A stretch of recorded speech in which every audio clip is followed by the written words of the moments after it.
The equipment for the 8th string technique is the fishermen use 8 wooden sticks. They set it up the same way you would a tent. They use 4 wooden stakes on each of the corner, and then like a square, and then they put the next 4 on the 4 sticks, but have it leaning sort inward like a crane. They attach a long bamboo stick and tie the 4 stakes on the bamboo stick. Holding the bamboo stick with their hands, they use it like a fishing rod. They use the device by pulling up and down. Because of the weight of the fish, the fishermen sometimes attach bamboo stick to a belt or a harness, which goes around the fisherman's waist.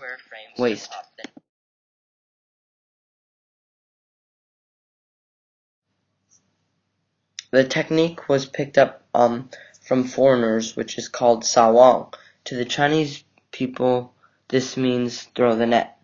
Most people are familiar with this technique, which is the use of thick ropes arranged into a net. These large nets were thrown off the side of the boat and used to scoop up the fish. And that's how they caught them. I also found out that this technique came with a story.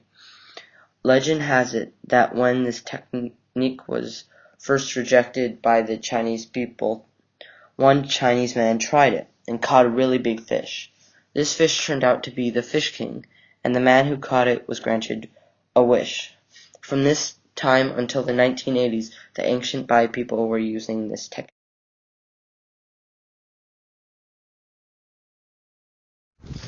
Another type of net goes for about 30 to 60 meters and has wooden square frames to prop the net up so the fish can swim through.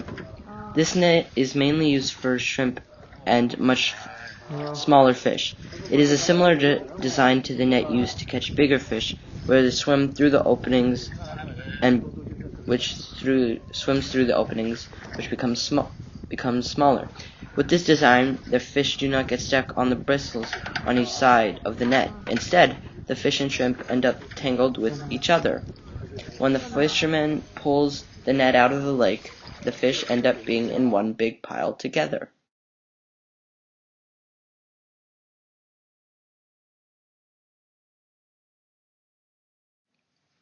The net is lined with tiny hooks, kind of like bristles on the sides, and is about 15 to 30 meters long.